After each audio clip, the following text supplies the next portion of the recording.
Então, o que o legislador queria tutelar dentro desse contexto? Primeiro, venda feita por telefone, que hoje é uma coisa inconcebível. Já imaginou alguém te ligando e dizendo assim, Andressa, você quer comprar um pijama? Andressa, nossa, é o que eu tô precisando. Então, assim, ó, ele é cor-de-rosa, ele tem uma estampa de coraçãozinho e ele vai narrando e na cabeça da Andressa ela vai criando esse produto. Quando o produto chega, por óbvio, que possivelmente não vai atender às tuas expectativas, né? Porque a pessoa te narrando as qualidades do produto, né? É muito difícil de você conseguir se aproximar daquilo. Então, o que o legislador falou? Se isso acontecer, o produto chegar e for uma decepção porque não era aquilo que se imaginava, porque há uma tendência do vendedor engrandecer aquilo, né? Você teria o direito de se arrepender. Então, o primeiro ponto a justificar o direito de arrependimento é justamente esse vício de consentimento. Você imaginar que é alguma coisa e depois você confirmar que não é. Então, olha lá que é bem o que aconteceu no teu caso. Você imaginava, quando da compra da internet, que era uma coisa. Quando chegou, não era bem aquilo. Então, eu tenho a sensação que, a despeito do artigo 49 não falar em venda na internet, até ter uma discussão se seria fora do domicílio ou não, tá? Que justamente está abacada essa situação e você teria sim o direito de arrependimento. A segunda situação que fala em venda em domicílio, aí você tinha sim a possibilidade de visualizar o produto, que era o caso da Barça, né? Mas o que o legislador queria coibir? Não, só explica o que era uma Barça, porque a Natália não sabe o que é Barça. Vamos lá explicar. Então, né? vamos lá. Eles entendem por que origina isso, Sim, né? O que era uma Barça? Bem rapidinho. Era uma enciclopédia, né? A gente tinha dificuldade de acesso à informação, a gente só tinha isso através de livros, né? Não existia Wikipédia. Não existia Wikipédia, a gente não tinha acesso à internet, então para qualquer pesquisa que você precisasse fazer, você tinha, né? Onde se tinha um estudante, no geral, né? Uma casa com estudante, a gente tinha lá uma coleção da Barça, que é uma enciclopédia que dividia assuntos, né? História, biologia. Sim, de tudo, né? Exatamente. Assuntos múltiplos, assim. E não era incomum que esse produto fosse ofertado, notadamente, a donas de casa, né? Então, chegava um vendedor muito simpático, era uma época que as pessoas abriam as suas casas, hoje eu não visualizo esse tipo de venda mais. Então, eu lembro várias vezes de ver minha avó, né? Então, chegava um vendedor sempre de terno, engraçado, no geral eram homens, e eles se valiam, de certa forma, dessa carência, né? Nessa carência do consumidor e o convenciam à aquisição daquele produto. Depois de uma tarde legal, de um bate-papo com o vendedor, como é que você não vai comprar Barça, né? E era uma enciclopédia cara, era um valor significativo. Então, o que o legislador disse? Quando você tem esse marketing agressivo, né? Quando você tem essa coisa... Sim, com certeza, invasivo, né? Quando você tem essa coisa que o consumidor ele compra sem a possibilidade de conseguir... raciocinar, de visualizar, de amadurecer aquilo, né, que ele teria esse direito de arrependimento. E aí vem uma mudança completa, né, no nosso mercado. Vem a internet de forma avassaladora, né, e com a pandemia acho que isso foi majorado, as pessoas passaram a fazer aquisição através da internet. Quando a gente pensa, então, na aquisição pela internet... encaixa numa venda fora do domicílio? Parece-me que sim, né? Porque você não está lá no estabelecimento comercial, apesar de falarem que a internet seria um estabelecimento virtual, tá? Então a gente já faz aí uma encaixadinha dentro da letra da lei para poder incluir então essas vendas feitas pela internet. E aí, na minha percepção, toda vez que você encontrar um desses dois motivos que nós falamos, né, um vício de consentimento, uma impossibilidade de você conseguir mensurar adequadamente o que era o produto, ou então a existência de um marketing agressivo, que haveria sim a possibilidade de direito de arrependimento. Por que eu estou fazendo esse parênteses dessa? Quando a gente olha a jurisprudência do STJ, né, nossa Corte Superior para matérias infraconstitucionais, esse artigo 49 ele tem sido aplicado de forma indistinta, ou seja, para toda e qualquer situação onde a compra seja feita pela internet, que hoje é a maioria esmagadora das situações. Eu confesso que isso me causa, assim, um certo desconforto, tá? E existem alguns precedentes bem interessantes, eu adoro quem gosta de se contrapor, de trazer uma posição diferenciada, notadamente com compra e venda de passagem aérea. Eu ia perguntar agora, porque eu sei que a gente pode se arrepender em 7 dias de produtos, até você me colocou de serviços, que eu também não sabia. Aí eu já pensei, mas passagem aérea parece que a gente só pode se arrepender por 24 horas. Nem isso? Não, na verdade, não tem essa previsão, né? E o STJ continua acolhendo a incidência do artigo 49 para as aquisições de passagens via internet. E hoje em dia eu confesso que desconheço quem vá até o guichê de uma companhia para aquisição, que era uma realidade. Eu lembro do meu pai indo ao aeroporto, ao guichê da companhia aérea, para fazer a aquisição de passagem. Ou então, através de agência, né? Hoje não, é muito raro que alguém adquira uma passagem assim, no geral. Você senta na frente do computador, pesquisa a tarifa mais interessante e faz a aquisição, tá? E o STJ continua afirmando que há sim o direito ao arrependimento de acordo com o artigo 49, independente de justificativo. Então, se você comprar a sua passagem hoje, né, é sim possível que dentro de 7 dias você possa exercer o seu direito de arrependimento, de acordo com essa interpretação que o STJ ainda tem como dominante. Mas temos precedentes em tribunais estaduais negando ao consumidor esse direito. O que eles alegam? A despeito de você ter comprado pela internet, não há dúvida sobre um trecho Curitiba-São Paulo. Diferente do seu pijama, né? Que você pode ter uma dúvida. Quando chega, não era bem isso. Um trecho Curitiba-São Paulo é um trecho Curitiba-São Paulo. Tá? Então, não haveria esse vício de consentimento. O segundo ponto, não houve um marketing agressivo. Tá? Fui eu que fui ao site e busquei por esse serviço. Então, tem um precedente no Tribunal de São Paulo e no Rio de Janeiro, negando ao consumidor o exercício do direito de arrependimento na compra de passagens aéreas sobre esse fundamento. Inclusive, as decisões são muito boas porque elas trazem toda essa parte histórica do artigo 49 para refutar essa pretensão do consumidor. Então, eu confesso que quando eu penso em consumidor, apesar de estudar essa disciplina há muito tempo, eu vou pensar assim, então você é uma protetora do consumidor. Eu acho que a gente tem que ser uma protetora da justiça, das relações igualitárias, honestas, e não transformar o consumidor em um superpoderoso nessa relação. Né? O nosso legislador constituinte, ele determinou ao legislador ordinário a promulgação de um Código de Defesa do Consumidor justamente para tentar equilibrar a situação de vulnerabilidade. O consumidor está numa situação mais frágil que o fornecedor e eu tenho que dar direitos a ele para equilibrar essa relação. Quando eu dou tantos poderes ao consumidor que a gente transcende o fornecedor, a gente está numa relação não igualitária da mesma forma. Né? Virar o pêndulo para o outro lado não significa resolver o problema. Então, a gente precisa equilibrar. Né? E a gente não pode perder de mente, acho que daí a tua área, quem sabe você consiga falar melhor, qual o custo? Quanto isso impacta? Então, assim, eu quero prejudicar uma companhia aérea nova que entrou no mercado. Eu vou colocar um robô ou alguns consumidores fake para ficar comprando passagem. Alguém vai pagar essa conta, né? Alguém vai pagar. Só o que você faz em congestionar o canal dessa operadora, você já consegue quebrar. Sim. Então, assim, eu acho que a gente tem que ter moderação nas coisas. Buscar a justiça. Buscar um equilíbrio. Como disse, o STJ ainda não reconhece isso, mas parece-me que a gente não pode aplicar o artigo 49 de uma forma indistinta. Eu acho que é por isso que as companhias aéreas falam em 24 horas. Elas devem estar respaldadas. Eu acho interessante por isso, sempre sem interromper, mas a principal ideia aqui, quando a Kátia estava falando, e por isso que a tua formação é importante, qual é uma preocupação, e daí aqui, claro, nós aqui estamos fazendo uma dobradinha, porque obviamente nós pensamos muito igual nesse ponto, né? Existe custo do direito. A expressão da internet, que está assim, glorificada na internet, não existe almoço grátis, né, da economia, né?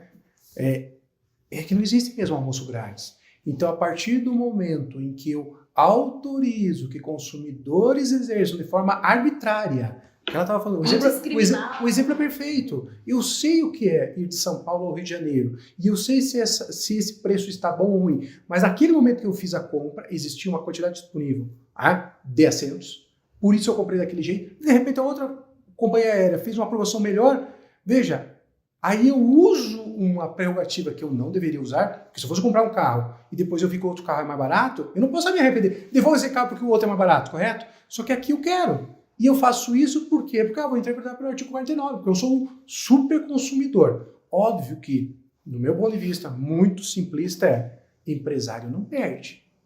Diretor de grande empresa não vai perder. O que ele vai fazer? Existe uma quantidade X de reclamações, eu vou começar a vedar esse tipo de compra e se eu não conseguir, eu vou embutir o preço, o risco dessa perda no preço da passagem. Alguém vai pagar esse preço. Todos os outros consumidores pagam. Então, por isso que às vezes a gente tem que alertar. Não é defender empresário, não é defender só consumidor. Ela não deu tempo, tá? Mas isso eu aprendi com ela. Código de Defesa do Consumidor, na realidade, quando você está falando em relações de consumo, o CDC foi criado para proteger a relação de consumo. Não para proteger só consumidor. Igualizar. Mas se eu transformo um superconsumidor, eu estou desequilibrando e estou matando a relação de consumo. Porque eu vou tirar fornecedor. E se eu tiro fornecedor, eu crio o quê? Monopólios. Oligopólios. E eu prejudico de novo a relação de consumo e o próprio consumidor. Muito interessante isso, de proteger, a gente ter em mente que é a proteção da relação de consumo e não do consumidor. Eu acho que até tem que mudar um pouco essa cultura. Esse entendimento. Né? Mas eu queria fazer só mais uma perguntinha, porque já está muito claro, mas só para a gente, enfim, só para aproveitar, porque eu quero parecer inteligente, tá? Pense o seguinte, nós estamos aqui gravando em um determinado momento, vamos aqui terminar, eu não posso estar de regime, é uma desgraça para regime, né? Enfim, vou pedir uma pizza. Liguei, peguei o celular, liguei, quero uma pizza portuguesa, 4 queijos. Muito bem, 45 minutos, chega aí. Com 40 minutos, eu estou antes dos 7 dias ou não? E a pergunta é, posso usar o 49 ou não? Exercer o direito de arrependimento. Exercer o direito de arrependimento? Veja, pela redação literal do artigo 49, a resposta é sim. E qual seria a sua opinião? Viu como eu quero passar inteligente? Esse exemplo dela de sala de aula. Eu só estou falando teatro aqui, gente. Esse exemplo é fenomenal. Esse exemplo é fenomenal. Sabe que esse exemplo sempre me colocou em, assim, numa situação um pouco delicada, né? Porque não era incomum que eu desse esse exemplo dentro da disciplina de contratos, onde a gente abarca um pouco, né, do CDC, e depois os meus alunos tinham no 5º ano novamente a disciplina agora de direito do consumidor e normalmente com outro professor. E aí, quando chegava nesse momento, às vezes eles colocavam a miopia no que diz respeito a essa situação e acabava criando um certo dissabor, porque eu sei que a grande maioria dos operadores do direito entendem que nesse contexto haveria sim a possibilidade do direito de arrependimento. Novamente, sobre essa perspectiva da intenção do legislador, a minha resposta é não, tá? E daí vejam que eu não estou aplicando só para a operadora de transporte aéreo. Né? Eu tô aplicando lá para a pizzaria da esquina, pequenininha também. Já imaginou, eu quebro o meu concorrente com o artigo 49 do CDC. Né? É só eu fazer com que um consumidor, uma vez por semana, peça 10 pizzas e se arrependa depois que ela for entregue. A pizza chega, você fala, exerci meu direito de arrependimento. Volta o motoboy com 10 pizzas para a pizzaria. Será que é possível? Eu entendo que não era essa a intenção do legislador, de dar esse super poder ao consumidor. Então eu diria, uma coisa é você dizer, a pizza portuguesa veio com algum componente estragado. É descumprimento, correto? Aí é descumprimento. Nós estamos falando de arrependimento. Eu estou com um produto que é viciado. Agora, simplesmente me arrepender, reitero, não há vício de consentimento. Pizza portuguesa é portuguesa, 4 queijos é 4 queijos. Então, não há vício de consentimento. Não houve venda agressiva. Se eu não estou dentro desses motivadores do direito de arrependimento, eu entendo que ele não pode ser exercido. Tá? E só quero reforçar que a minha posição é muito singela e solitária, né? Dentro, notadamente, da nossa jurisprudência. Notadamente o nosso STJ, que é onde acaba, né, se batendo o martelo no que diz respeito a essas posições, ele tem aplicado uma interpretação literal do artigo 49, autorizando em toda e qualquer situação o direito de arrependimento. Então, se um caso como esse, pelo menos nesse momento, né, chegasse ao STJ, eu tendo a dizer que o STJ conferiria a esse consumidor o direito de arrependimento. Você pode pedir 10 pizzas, deixar a pizza chegar na sua casa e exercer o direito de arrependimento, porque você estará dentro do prazo de 7 dias, não importa se você fez a compra pelo telefone ou pelo app. Nenhum produto que não tem essa questão do produto. E é isso que me preocupa. Por isso que eu acho que esse exemplo que a Kátia traz na sala de aula, e eu só escuto, né? Enfim, e obviamente que não pelo relacionamento, é porque eu respeito muito ela sabe disso. Para mim, veja, se eu começar, eu vou voltar para custo dos direitos. Se eu começo, imagine aqui, na prática jurídica nós sabemos disso. No escritório temos uma das primeiras coisas que nós fazemos às vezes em algumas relações de consumo, quando nós começamos a desconfiar da história, é pesquisa para ver quantas ações esse indivíduo já ajuizou, tá? Você às vezes fica ensandecido. Abismado. Ele tem 20, 25, 40 ações no ano. Não é 40 ações na vida. Eu tenho 3, a Kátia sabe disso. A Kátia não quero ação, não quero ação. Não tenho por que onerar o judiciário. Por mais que eu seja advogado, possa fazer. Tenha facilidade para fazer. Mas daí a questão, e aqui é a primeira preocupação. Veja, se eu pego primeiro, aí todos nós, aí eu digo o componente ético e moral, perfeito? O direito é feito para regular a sociedade e para tentar fazer com que a sociedade seja, no mínimo, se comporte de forma ética, os indivíduos de forma ética e moral.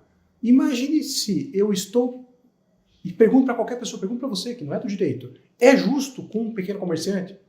O menino, 18 anos, abobado, chega lá, bêbado, traz 10 pizzas. É trote. Trote. Se o juiz deu trote, eu nem vou entrar nisso, meu Deus do céu. Semana deu juiz dando trote em outro filho de desembargador. Imagina, se juiz dando trote, imagina um piá de 18 anos, uma menina irresponsável de 18 anos, bebeu todas e chegou lá e começa. Daí pega 10 pizzas, aí liga, ou pega pela internet, entra lá na internet, me faz aqui, ninguém sabe o que é essa expressão, né? Eu moro no interior, rancho é uma compra do mês, né? Traz a compra do mês. Aí comprou lá, o cara teve que trazer um caminhãozinho. Não é nem trazendo um motoboy. Traz o caminhãozinho. Chega, não, arrependi, magoei. Então ele faz isso o dia inteiro, para se divertir. Será que é isso que o CDC queria proteger?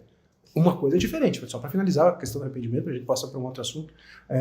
Quando a Kátia estava falando da marketing agressivo, eu não sei se você já teve essa péssima experiência, nós tivemos atendendo clientes. A questão dessas vendas de multipropriedade, tá me enxergando? O cara vai lá, te leva para um mega resort, não sei o quê, vem cá, paga almoço, já. E de repente ele precisa decidir agora. E daí ele chega no final, que ele te deu todos os rafafás, todas as bebidas, todas as comidas, não ia ter que cobrar nada, fala, você vai assinar, você tem que.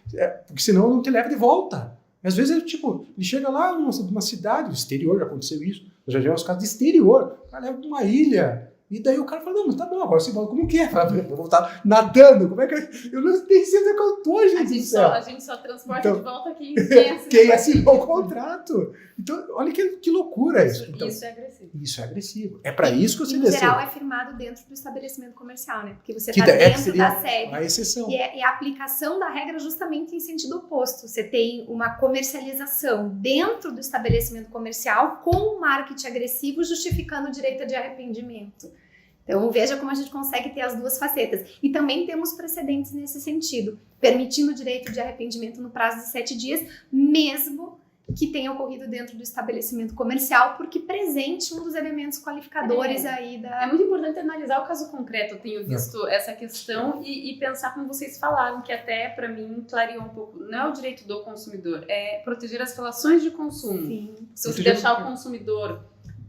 mandando em tudo, a gente sabe que o ser humano ele não consegue ter o bom senso. Exatamente, o virtus está no meio, né? Então a virtude é estar no meio, é usar o do bom senso. Perfeito, para mim tá ótimo. Eu sei, Andressa, que você já falou de alguma coisa aí, eu não sei se você quer falar desse assunto, mas eu até sei que tem uma experiência pessoal, mas acho que é importante. Alguma coisa relacionada à companhia aérea também. Eu não sei se você gostaria, porque eu acho que ajuda muito o nosso público. Porque é um outro caso, a gente já falou do direito do arrependimento, agora da questão da oferta. Eu tive o caso, até tive que pedir ajuda para a Kátia. E o que acontece? Eu tinha umas milhas aéreas e faltava um pouquinho de pontos para eu conseguir viajar para casa de uma amiga nos Estados Unidos. E eu fui ver quantos pontos eu precisava para completar meus pontos para viajar. Vi que estava 85 mil pontos, tinha o trecho, tinha 60, fui lá, comprei o resto. E na hora de emitir a passagem, sempre dava erro, pelo site dava erro, ligava, dava erro. Um mês, assim, tentando, e foi bem na época que estava mudando, não sei se pode falar, a companhia aérea? Pode, né? Tudo fins didáticos, viu? Companhia aérea, no processo, fins didáticos, tá? São só fins didáticos. Era a Latam e ela estava mudando a companhia aérea parceira das milhas. E mais de um mês eu não consegui emitir. Então ela tinha oferta, tinha um site dizendo que tinha aquele voo para Kansas, não é uma cidade muito comum, e que custava 85 mil pontos e ninguém conseguia emitir aquela passagem.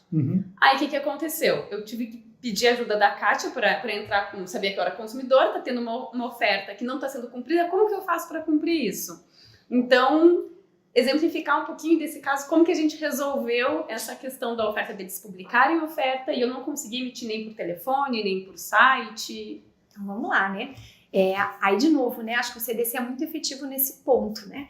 Porque a gente, às vezes você fica se perguntando por que um fornecedor faz uma oferta que ele não almeja cumprir, né? Então parece que é de certa forma um chamariz. Quando a gente pensa em milhas, assim, acumule, traga para o meu aplicativo, né? Traga para o meu sistema de pontuação. Então eles vendem essas milhas também, além do cartão. Você precisa de mais um pouquinho. Eu tive que comprar deles o resto das milhas. Então olha lá. Daí cria toda uma expectativa, né? Ou você tem no seu banco, você aporta essa milhagem, né? Para o sistema dessa companhia aérea. E daí na hora de efetivar ele diz brincadeirinha, né? Ela tava lá só. O sistema tá fora do ar. O sistema tá fora do ar. E o CDC ele é muito claro no artigo 35, né, que diante, claro, de uma oferta que seja considerada verdadeira, né, que possa ser vista pelo consumidor como séria e precisa, que diante da recusa no cumprimento, que o consumidor tem sempre 3 alternativas. A primeira é exigir o cumprimento forçado, que foi notadamente o que a gente solicitou nesse caso, né? Buscamos então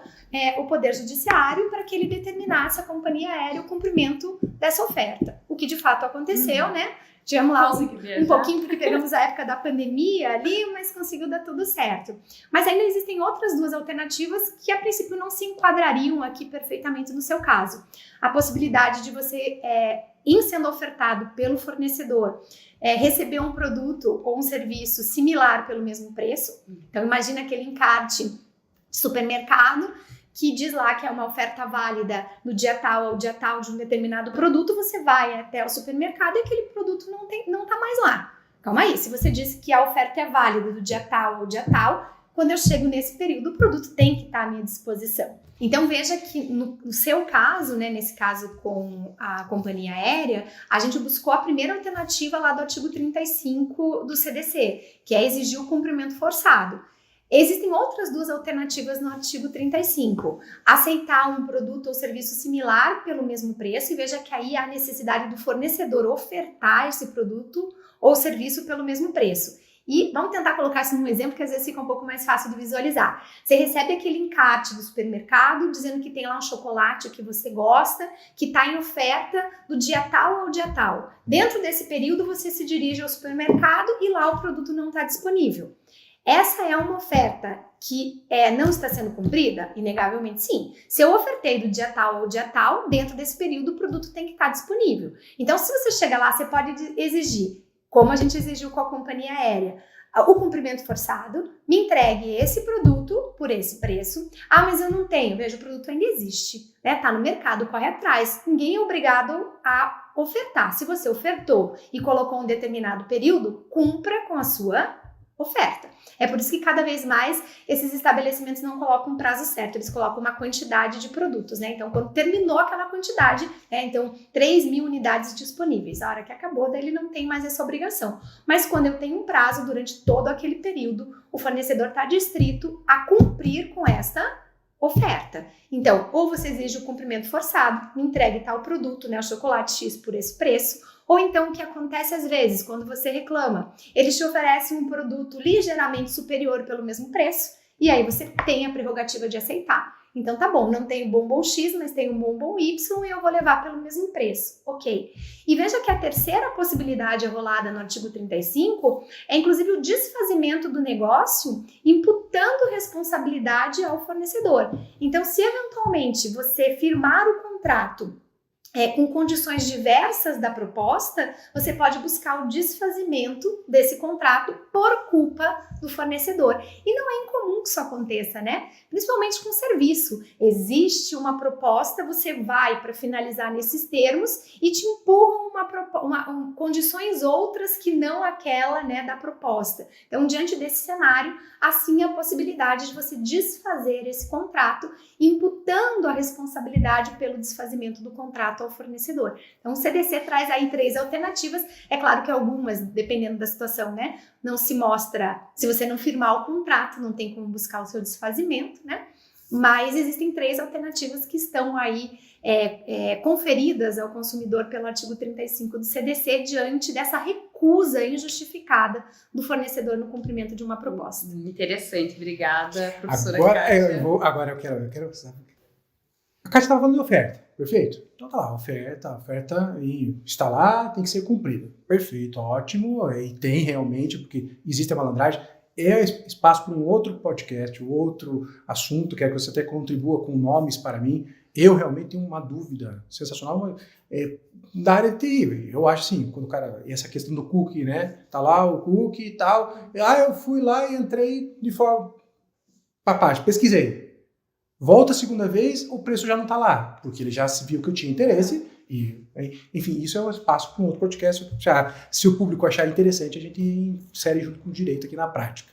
Mas aqui a questão do consumidor, quando a Kátia está falando da oferta, o que me chamou, e daí essa sugestão foi muito interessante. A oferta lá do supermercado, que era um problema que eu digo dia sim, dia não. Eu cheguei lá e peguei o produto na gôndola. Chego no caixa, o produto é diferente. Primeiro eu quero saber como é que o CDC regula isso. Como é que ele protege e tem que proteger. Tem que proteger porque eu sou desligado. Chego lá, pego, eu tô com vontade de comer bombom, eu compro bombom. As meninas dão vontade do chiclete, Kátia não saiba, tá? Ninguém sabe disso. Enfim, eu dou o chicletinho para elas, enfim, não vejo se o preço da gôndola é o mesmo do preço do caixa. Existem dirigentes que dizem que não, que o preço é impossível mudar. Eu tenho minhas dúvidas, tá? Eu tenho minhas dúvidas porque o mundo é feito de espertos também. E tá aí o CDC para regular e para penalizar os espertos. Perfeito? Muito bem. Primeira dúvida é para o público, para a gente saber como é que o CDC regula isso. Preço é lá na gôndola, chego no caixa, o preço é diferente. Tenho direito a reclamar ou não. Me desloco, isso nós vimos muito, né? Estamos aqui em Curitiba, o pessoal do interior às vezes é pequeno, enfim, mas Curitiba, pega São Paulo, tá lá na zona leste, vai para a zona oeste. É uma viagem, sei lá, 70 quilômetros. Porque ele quer ir comprar o leite longa-vida do não sei quanto. Ou quer comprar um determinado produto que está com uma oferta sensacional. E ele chega lá, não é oferta. Bate o pé e tal, enfim, as notícias da TV. Então, primeiro, como é que se regula essa situação? Mas o caso que eu achei interessantíssimo, daí relacionado à oferta, era, segundo me sopraram aqui no meu ouvido, de meninas, e meninos também, pode ser meninas e meninos, né? Que vão numa determinada loja, que é espanhola, enfim, uma loja que vende produtos europeus, roupas europeias, e lá vem na etiqueta 8 euros. Estamos no Brasil. Se é 8 euros na Espanha, você sabe quanto que é 8 euros, vai fazer a conversão. Elas chegam aqui, vejam 8 euros, viram que o lojista não aplicou lá a marcação correta, transformando em reais, e vão para o caixa e falam, é 8 reais o preço dessa blusinha, dessa roupinha, sainha, enfim, o que seja. Perfeito? Aí eu pergunto, essa oferta vincula ou não vincula? Para mim, deveria ou não deveria vincular? Tá? Então, vincula ou não vincula?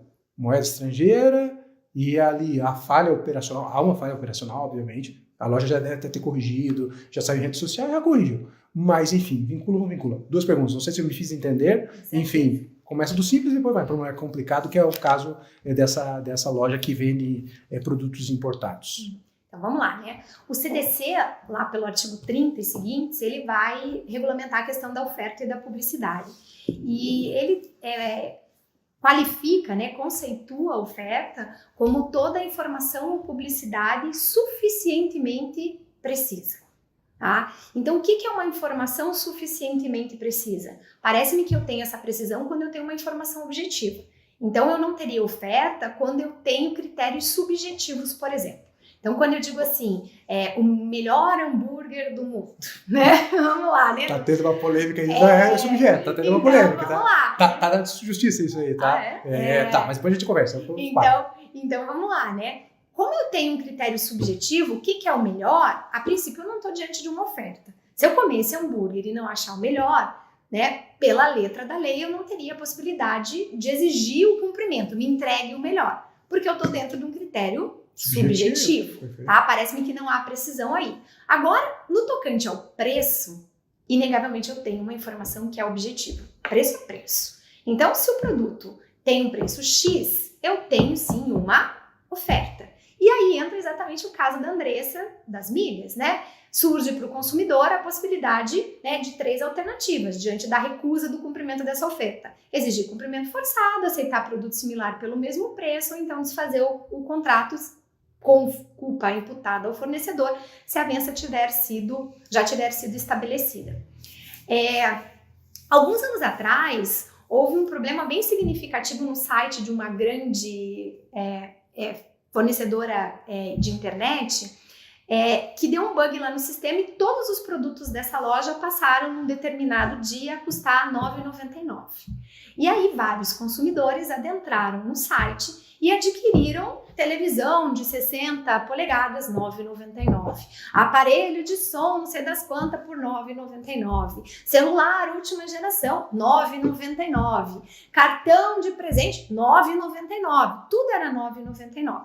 E aí se iniciou dentro do mundo jurídico um debate, né, a respeito dessa situação. Alguns juristas, inclusive alguns tribunais, entenderam que a gente tinha que fazer uma aplicação literal do CDC.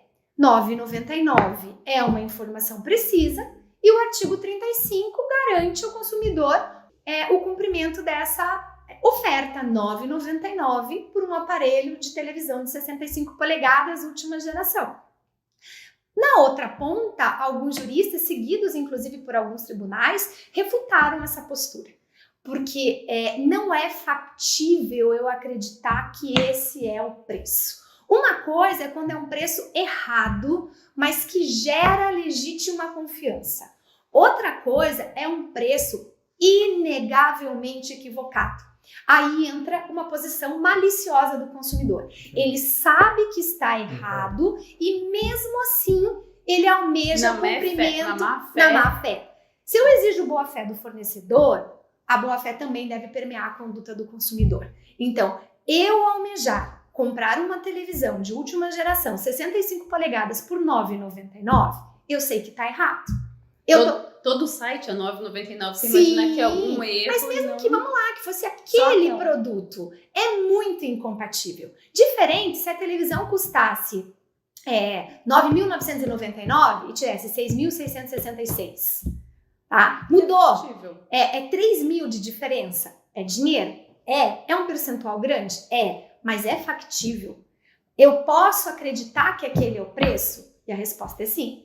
Tá? Se é factível, ok, eu posso exigir. Se não é, parece uma postura maliciosa. E eu, pessoalmente, olha de novo, né, uma postura um pouco contraditória aqui, né, quando a gente olha com posição majoritária dos tribunais, no sentido de vedar esse direito ao consumidor quando a gente tem essa distorção muito grande. Quando é possível ao consumidor visualizar a ocorrência de erro. Tá? Se eu visualizo um erro grosseiro, o direito de exigir o cumprimento da proposta parece-me que cessa. Tá? Porque é um erro grosseiro, gente. Dá pra ver que é grosseiro, eu não posso criar essa expectativa legítima. Contribuir até para que eu fico preocupado porque nós aqui, lá, você sabe, quando a gente está falando em investidores, em programas econômicos, fundos de investimentos, gestores vão falar, esse indivíduo tem posição contrária, né? A posição tá indo contra todo mundo, né? E às vezes ele acerta e ele faz o fundo ser o mais badalado do mercado. Enfim, aqui a posição é contrária, né? A posição é um pouco divergente. E essa é a dinâmica, eu acho que é a graça do direito. Você está interpretando ou dando aquele fato social, a qualificação jurídica dentro de um limite. Não pode ser do limite. Matar alguém, morreu, acabou. Mas assim, a questão, tá grávida, não tem meio grávida, né? Tá grávida, acabou. Enfim, quando a Kátia está falando aqui, agora eu só quero tentar só, para que ela não seja mal interpretada, eu também, porque eu concordo perfeitamente com a raciocínio dela. Mas nós dois estamos vocês, também. eu como consumidora... Nós dois estamos também, quando a gente está pensando em mercado de consumo, em custo dos direitos, exatamente, em custo dos direitos, tá? Tudo isso implica uma revisão de preço, em que alguém vai pagar essa conta. Veja, quando eu trouxe antes da oferta, e ela vai entrar no segundo ponto que eu quero, que esse para mim é bem polêmico, tá? Eu acho que a gente tem posição diferente até, tá? Porque já discutimos superficialmente. Falei, não fala que eu quero falar lá, tá? Pois bem, nesse caso, quando eu falei anteriormente um pouquinho, para que ela não seja mal interpretada e eu também não, quando eu falei, tem que proteger o consumidor, quando eu falo, sai da zona leste para a zona oeste, eu estou aqui no centro cívico e tenho que ir lá em São José dos Pinhais ou perto do Boqueirão, eu vou fazer 30 quilômetros de carro, de ônibus, vou pegar 3 conduções. Gente, devo fazer esse consumidor sair daqui para chegar lá e não ter... porque eram 10 unidades que tava aquela letrinha miudinha. Sacanagem, pô. Lá vai pro quinto dos infernos. Não, tem que ter o produto. Isso é defesa do consumidor. Porque esse profissional, esse mau profissional, essa rede ou esse fornecedor de má fé, ele faz com que aquele indivíduo se desloque até lá, porque ele chegando lá, ele falou, cara, eu já tô aqui, puta, perdi a viagem, tá bom, então vou comprar qualquer coisinha. E vai trazer mais público para ele. Então isso é técnica maliciosa de venda. Não pode ser usado. Então, aqui nós concordamos, o CDC tem que aplicar e aplicar rigorosamente. Os PROCON deveriam funcionar para aplicar multa também rigorosa. Isso é má fé. O que ela está falando, que eu concordo, é diferente de algo que está muito fora do padrão. Que se você fosse... Pense comigo, né? Não estou falando de qualificação de um advogado, de um juiz, de uma administradora, de um funcionário público.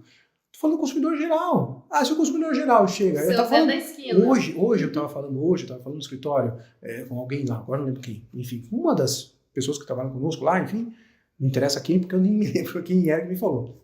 Eu começo a trabalhar às 4 da manhã, chega esse horário, eu já não sei mais nem que dia nós estamos trabalhando. Eu estava falando sobre casos, enfim, do dia a dia, problemas do dia a dia, e a pergunta, acho que era a Verinha até, e a questão era de venda ou cartinha recebida, era exatamente a Vera trabalha conosco lá. A Verinha falava, minha vizinha, chegou uma cartinha para ela, falando que ela tinha 98 mil a receber.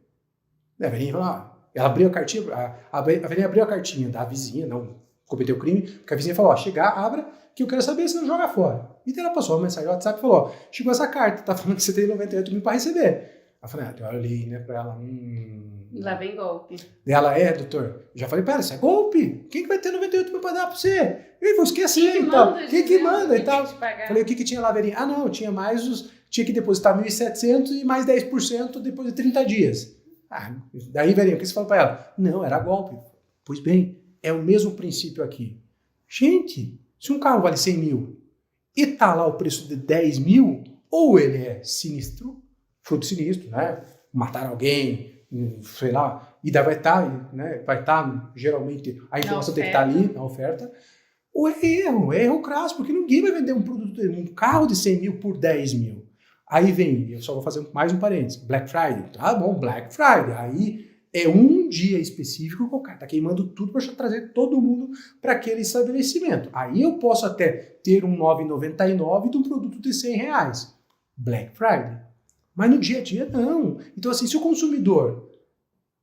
ele aplica de má fé? Vai estar de má fé, porque não tem lógica. Porque ele não venderia. Se alguém, ele chegasse e falasse, não, mas venda para mim, esse teu celular, que você pagou R$1.000, me vende por 10. Não vendo. Por quê? Porque não é razoável. E por que ele quer exigir a oferta que não é razoável? Então, só para que não fique, assim, para que não apareça, estamos defendendo empresário, não, é defendendo relação de consumo. Isso é uma discussão prática, jurídica, posições pessoais, tá? Deixando bem claro que existem posições contrárias. Agora, vamos lá para o caso que eu falo dessa loja. Aí é diferente. Então, vamos lá. Vamos lá. O que você aplicaria aí no caso da loja?